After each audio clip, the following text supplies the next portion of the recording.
Deep in the forests of Oregon sits something odd, something that doesn't quite belong. It looks as though this plane fell from the sky, but was it a tragedy, or did it land here on purpose? Hi, I'm Drew, and that's Bethany. We've seen plenty of unusual homes in our adventures, but this one defies logic, gravity, and space, transforming something built for the sky into a place to live. Come with us as we explore inside and find out who's responsible for Oregon's airplane home.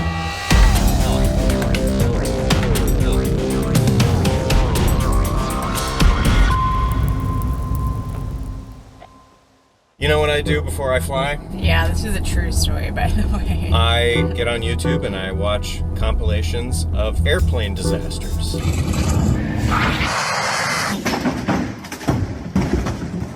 As long as you do it before you take off, it's good luck. Yeah, that makes me more nervous. We are trying to find the airplane home. I'm going to tell you right now, it just looks very normal. A couple of nice houses, a lot of grass, and I cannot figure out how Bruce put an airplane out here to live in.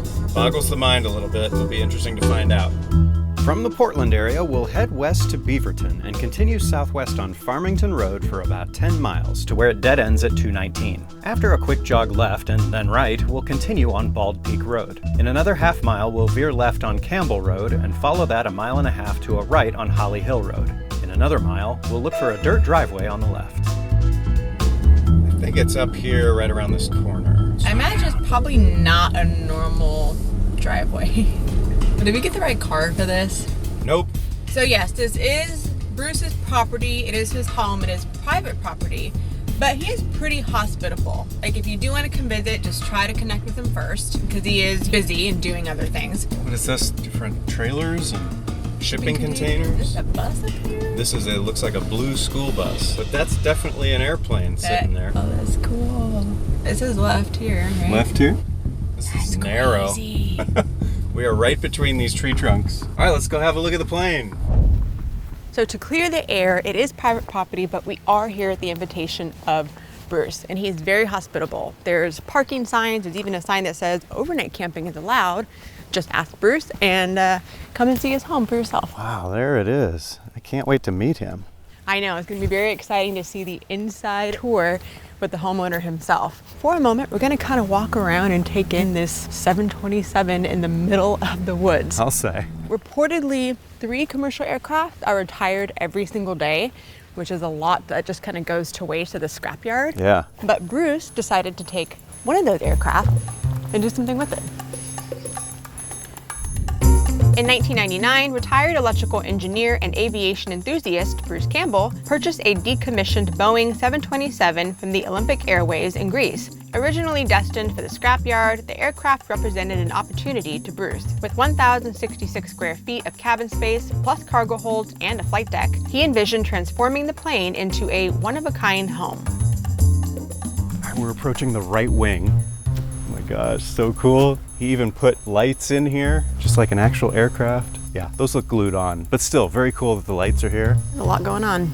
And I found some stairs. Uh-oh. You know what that means. Time to climb the right wing of an airplane. Oh my gosh, I never thought I would be doing this. I don't know about standing on this aileron. Okay, it seems pretty sturdy. Oh, wow. Well, as you can see, there have been very few modifications that Bruce has made since bringing this airplane into these woods. I mean, obviously he had to take the wings off, take the tail off in order to get it here. But other than that, it's pretty unchanged. How's the view from up there? Fantastic. Now, I do wonder what people flying overhead thought if they looked down and see a plane in the middle of these woods. Not realizing it's the home. Exactly, yeah. Although you'd have to be flying directly overhead because these trees block most of the view of this plane. So cool. Well, should we go meet Bruce? I think it's time. All right. My first time ever walking on the wing of an airplane. Oh, me too. I'm gonna have a different feeling now when we fly back home after today. Different perspective. Oh my gosh, it's opening. Hi, you're Bruce? Yes, you must be Bethany. Yes, nice to meet you. You too. So can we come inside and take a look around? Of course. Make yourselves at home, explore, and have fun. Here we go, the owner of the airplane home. In we go. All right. So step from your shoes directly inside. Perfect. That's cool. Success. Bye. See you on the inside. Whoa. By the way, you may sit in any of the seats you like, and I'll give guidance for the controls in a moment. Oh, this is amazing. There you go. Is this for my head? No, for your feet. Booties. Who wants to be master of the cabin lights? I need a courageous volunteer. Me, I'll do it. Bethany, you're volunteering? Yes, I am. Okay, now Bethany, remember, with great power I know, it's comes... Great responsibility. Yeah. Is I know okay that with one. you? Yeah. Very primitive right now. I've disassembled the normal structure in the course of an upgrade project. It's just this wire. It's only 5 volts. It won't shock you. You can see I'm touching the wire or touching the grounded metal at the same time. No shock. It's like a flashlight battery. Come close. Touch the wire to the metal up high in this area. But. Up in there? Yeah. For only 1 millisecond. Okay. Oh, Okay. wow. Nice job.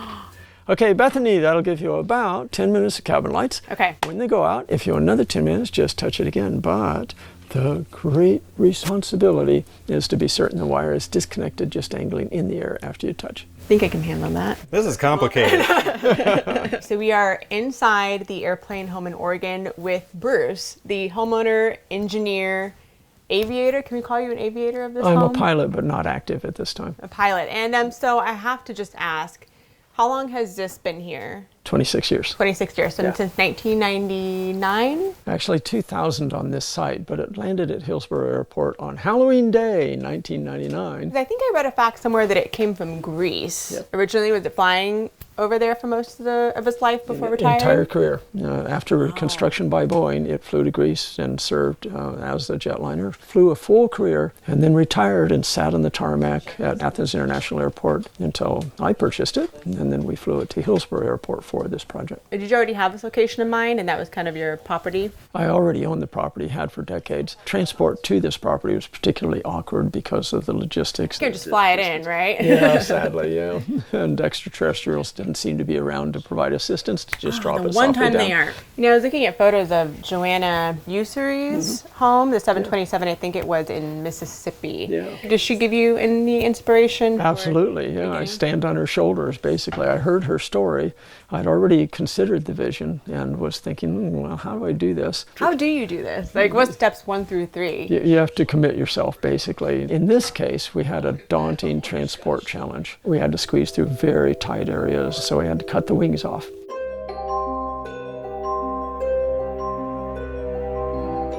Welcome to the flight deck. So this is what goes on up here. Yeah. I'm never allowed at this part of the plane. Probably just a passenger. Are we going to take off? This is where we start going. The captain and first officer seats armrests rotate up and watch your knee back for easier entry. You may exercise any controls from the sunscreen below. You may exercise the yoke or controls on the yoke. Back here as well, and here.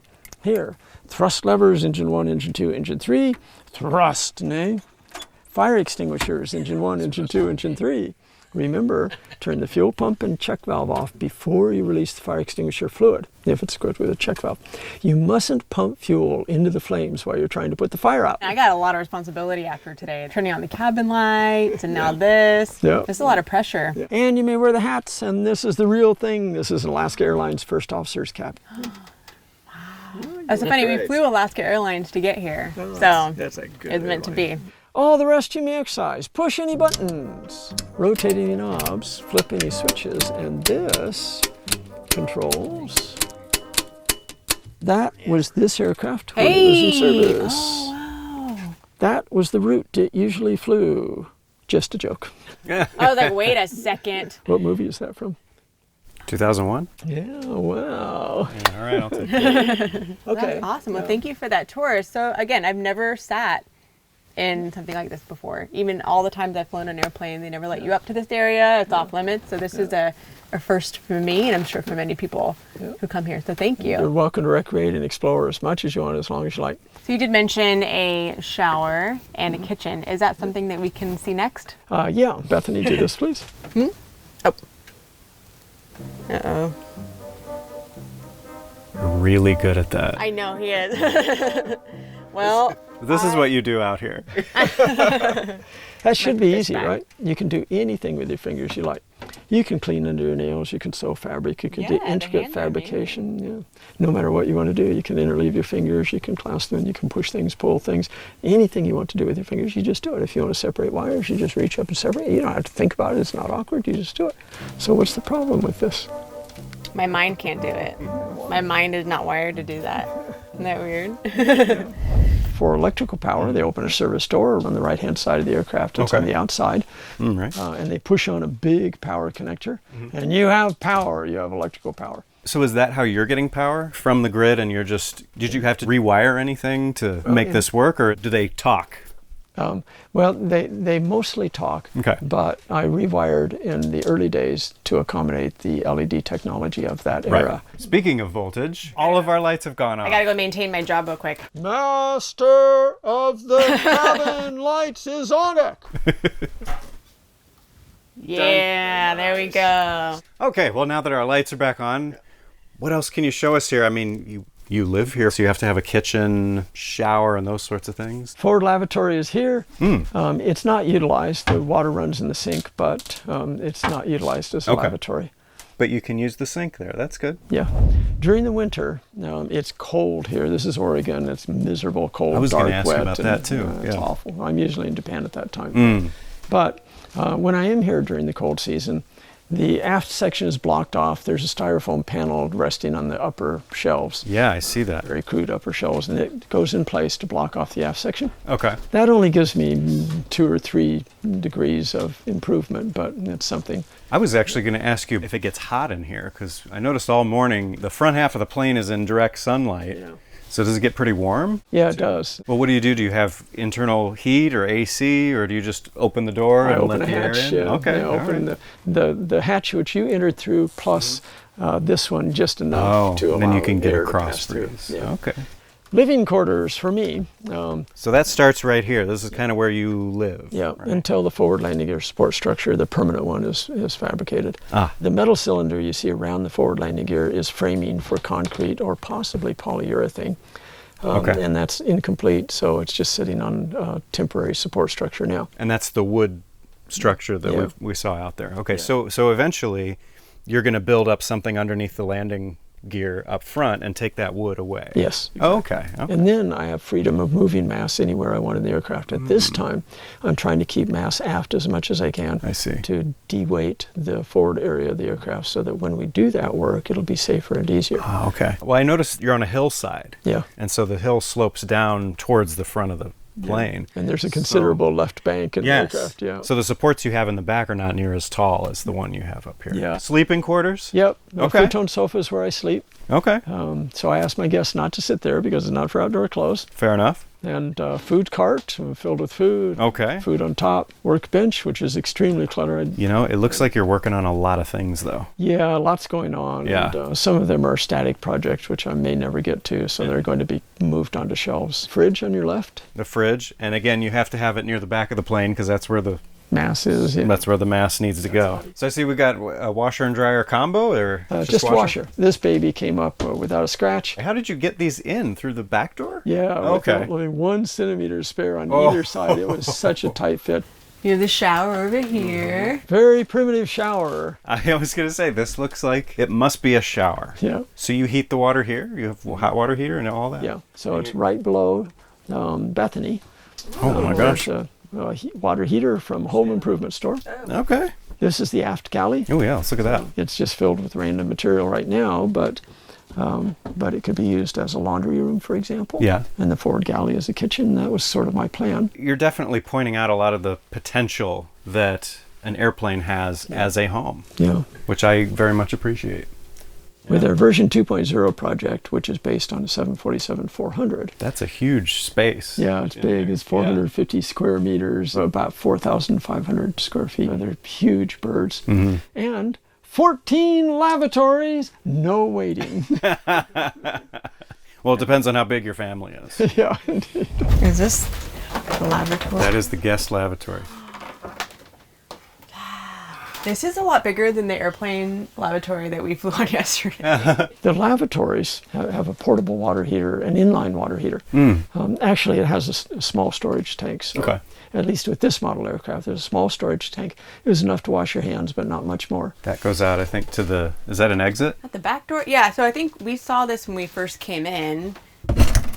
Hey, okay. Here we go. Wow. Hey. Yeah, that goes back outside down the stairs in the back. Well, we came in the fun way. We definitely did. Gotta lock up now. Yep, lock it up tight.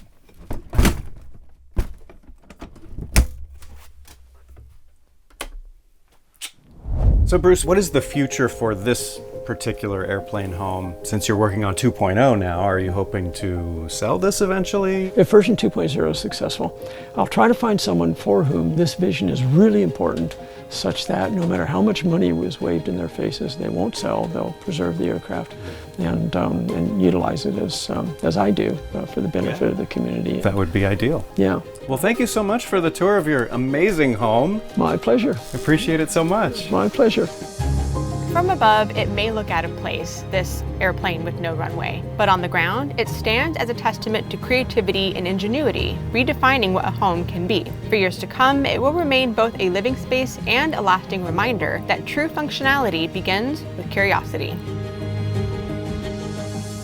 Thank you so much to Bruce for the tour of his home. The Oregon airplane home has been on our list for quite a long time, and we're glad we got to share it with you guys. Hey, if you'd like to help support our adventures, check out our link to Patreon. We'll leave it down in the description. Stay safe, and we'll see you soon. Hey, you remind me of that monkey creature from Twilight Zone episode about the airplane. The monkey episode. There's a man out there. Every time he lifts a window, the monkey is climbing the ring and then it gets a little closer. Oh, It was right. absolutely terrifying. It's been a long time. We'll have to rewatch that one. There's someone like Shatner or something in that episode, I don't know. I'm definitely going to have to watch it.